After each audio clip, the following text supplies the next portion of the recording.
এই সিরাজগঞ্জের এই যে বিসিক শিল্প পার্কের এই গ্যাস সংযোগটি টানা হচ্ছিল এবং সেই পাইপে কাজ করছিলেন শ্রমিক সোহাগ এবং সেই শ্রমিক সোহাগ কাজ করার সময় দুপুরে কিন্তু আসলে হঠাৎ করেই সে আটকে যায় এবং তারপরে কিন্তু ফায়ার সার্ভিস এবং সিরাজগঞ্জ সদর থানা পুলিশ সেখানে পৌঁছে এবং ফায়ার সার্ভিস আমরা দেখছি যে ফায়ার সার্ভিস এবং সেই নির্মাণাধীন যে ঠিকাদার পুলিশ তাদের শ্রমিকরা আসলে কাজ করছে এবং আমরা যে পাইপটি দেখতে পাচ্ছি এই পাইপের মধ্যে আসলে ওই যে শ্রমিক সোহাগ নামের যে শ্রমিকটি তিনি কিন্তু আসলে সেই পাইপের একটি প্রান্তে আসলে আটকা পড়ে আছে এবং ফায়ার সার্ভিস কিন্তু আসলে চেষ্টা করছে সেই শ্রমিককে উদ্ধারের জন্য। ইতিমধ্যে আসলে আমরা দেখতে পাচ্ছি যে অক্সিজেনের মাধ্যমে সেই আটকা পড়া শ্রমিকের যে শ্বাস প্রশ্বাস তাকে অক্সিজেন সরবরাহ করা হচ্ছে এবং ফায়ার সার্ভিসের কর্মকর্তারা কিন্তু এখানে ঊর্ধ্বতন কর্মকর্তারা এসেছেন এবং তারা কিন্তু তার সাথে যোগাযোগ করার চেষ্টা করেছেন। আমরা আমাদেরকে ফায়ার সার্ভিস কর্মীরা জানিয়েছেন যে এখনো কিন্তু সে আসলে জীবিত রয়েছে এবং তাকে অক্সিজেন সরবরাহ করা হয়েছে এবং অক্সিজেনের মাধ্যমে কিন্তু আসলে তিনি শ্বাস প্রশ্বাস নেওয়ার চেষ্টা করছেন। ইতিমধ্যে আমরা দেখতে পাচ্ছি যে অক্সিজেন সরবরাহ করা হচ্ছে, তাকে সেই আটকা পড়া শ্রমিক সোহাগকে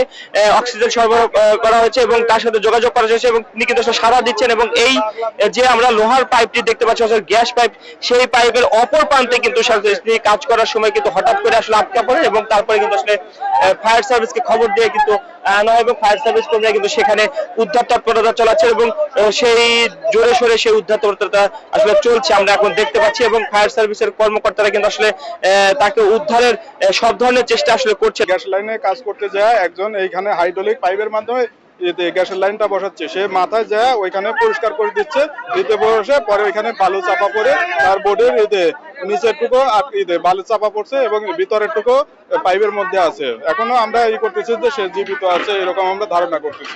আমরা 6 জনে এর ভিতরে কাজ করতে আছি, 6 জন তো একসাথে ঢুকতেই না, একজন করে যাইতে আছি। পরে একজনের কারণে পরে দুপুরে ভাত খাইছি, ভাতের পরে ওরা ঢুকাইছি মতন হয় যায় মোটামুটি 2-3 দিন দিছে দেওয়ানোর পরে উপর 3 সাইন ভেঙ্গা এর গার পড়ছে। এখন নাবি হইতে নিচের গান ওই বাইরে আছে আর কলাডুক ফাইভের ভিতরে আছে। তারা গ্যাসের কাজ করতেছিল, কাজ করতে গিয়ে ভিতরের লোক যাওয়ার পরে এখানে মাটিটা চাপ দিয়ে একজন আটকা পড়ে আছে, সে জীবিত আছে। আমরা অক্সিজেন দিয়ে তাকে এখনো জীবিত অবস্থা রাখছি।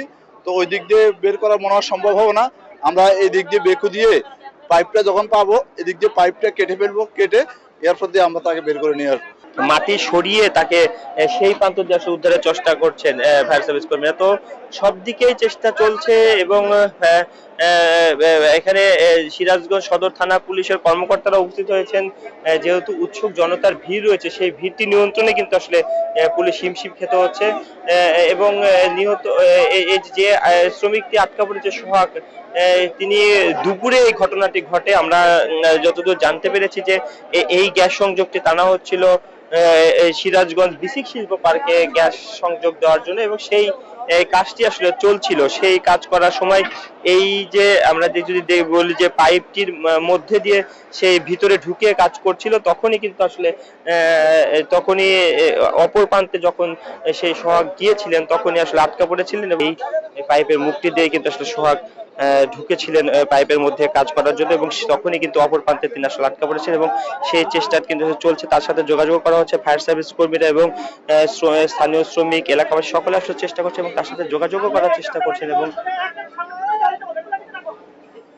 সব ভাবেই আসলে তার সাথে যোগাযোগ করার চেষ্টা করা হচ্ছে এবং তাকে উদ্ধার তৎপরতার জন্য আসলে প্রাণপণ চেষ্টা করছে সকালে। আমরা যদি একটু দেখা যে পাইপের এই যে গ্যাস পাইপটি আসলে দেখতে পাচ্ছেন দর্শক আপনারা, এই পাইপটির মধ্যে কিন্তু আসলে তিনি আটকা পড়েছেন এবং স্থানীয় শ্রমিকরা তার সাথে যোগাযোগ করার চেষ্টা এই রয়েছে। আপনি কি যোগাযোগ করার চেষ্টা করেছেন? হ্যাঁ যোগাযোগ করতেছি, সমস্যা নেই।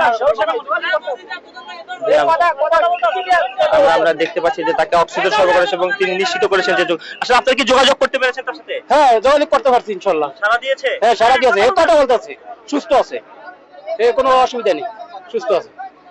আপনি শুনছিলেন যে আটকা পড়া শ্রমিক সোহাগ কিন্তু সুস্থ রয়েছেন এবং তিনি জীবিত রয়েছেন। তার সাথে আসলে যোগাযোগ করার চেষ্টা করছে সকলে, আসলে যোগাযোগ করেছেন স্থানীয় যারা শ্রমিক রয়েছেন তারা এবং ফায়ার সার্ভিস সকলে আসলে চেষ্টা করছেন তাকে প্রাণপণ উদ্ধারের জন্য, সকলে চেষ্টা করছেন এবং পাইপের দুই প্রান্তে এই প্রান্তে দিয়ে কিন্তু আসলে বের করার অনেকটা চেষ্টা করা হয়েছে। যখন এই প্রান্ত দিয়ে পারেনি, অর্থাৎ পাইপের গ্যাস পাইপের এই প্রান্ত দিয়ে উদ্ধার করা সম্ভব নয়, তখন কিন্তু অপর প্রান্তটি রয়েছে। অর্থাৎ আমি যদি একটু দেখাই যে পাইপের যে অপর প্রান্তটি রয়েছে সেই প্রান্তে মাটি সরিয়ে, অর্থাৎ ওই অপর প্রান্তে কিন্তু আসলে তিনি আটকা রয়েছেন এবং সেই প্রান্ত থেকে মাটি সরিয়ে কিন্তু তাকে উদ্ধারের চেষ্টা করেছে ফায়ার সার্ভিস। অর্থাৎ দুই দিক থেকে আসলে চেষ্টা করা হচ্ছে তাকে, যেহেতু জীবিত রয়েছে, যত দ্রুত সম্ভব তাকে উদ্ধার করা যায় সেই চেষ্টাটি কিন্তু আসলে চালাচ্ছেন ফায়ার সার্ভিস কর্মীরা এবং সেই সাথে যোগ দিয়েছেন ফায়ার সার্ভিসের সাথে স্থানীয় শ্রমিক, এলাকাবাসী সকলে কি প্রাণপণ চেষ্টা করছে সকলে তাকে উদ্ধারের জন্য। এবং এই যে সরু গ্যাস পাইপটি রয়েছে সেই সরু গ্যাস পাইপটির মধ্যে আসলে তিনি আটকা রয়েছেন এবং তাকে বের করার চেষ্টা চলছে। আমরা যদি একটু দেখি যে এই গ্যাস পাইপটির মধ্যে দিয়ে দুপুরের দিকে, অর্থাৎ আজকে দুপুরে সোহাগ নামের একজন নির্মাণ শ্রমিক, অর্থাৎ গ্যাস পাইপের শ্রমিক, কিন্তু তারা আসলে কাজ করার জন্য এই পাইপের মুখটি দিয়ে ঢুকেছিলেন এবং অপর প্রান্তে যখন তিনি পৌঁছান তখনই কিন্তু অপর প্রান্ত থেকে মাটি চাপা পড়ে তার অর্ধেক শরীর আসলে আটকা পড়ে এবং তিনি আটকে যান। তখনই আসলে অন্য শ্রমিকরা টের পেয়ে দ্রুত ফায়ার সার্ভিসকে জানায় এবং ফায়ার সার্ভিস দ্রুত এসে ঘটনাস্থলে পৌঁছায় এবং তার সাথে যোগাযোগ করেছেন, তিনি জীবিত রয়েছেন। তখন দ্রুত তাকে অক্সিজেন সরবরাহ করা এবং অপর প্রান্ত দিয়ে আসলে উদ্ধারের চেষ্টা চলছে। তো সব মিলে বলা যায় যে এখনো সে উদ্ধার তৎপরতা চলছে। কি কখন নাগাদ এই উদ্ধার তৎপরতা আসলে চলবে সেই বিষয়টি কিন্তু আসলে আমাদেরকে কেউই জানাতে পারেনি এবং সেটি আসলে আমাদেরকে বলছিলেন যে ফায়ার সার্ভিস। আমরা যদি একটু বলি যে উদ্ধার তৎপরতা চলছে, সবশেষ যদি আমরা বলি যে উদ্ধার তৎপরতা চলছে, গ্যাস পাইপের মধ্যে আটকা রয়েছেন এবং সেই শ্রমিক সুস্থ রয়েছেন বলে আমাদেরকে নিশ্চিত করেছে ফায়ার সার্ভিস কর্মীরা। তো এই ছিল সিরাজগঞ্জ থেকে পাইপ আটকা পড়া শ্রমিকের উদ্ধার তৎপরতার সবশেষ খবর।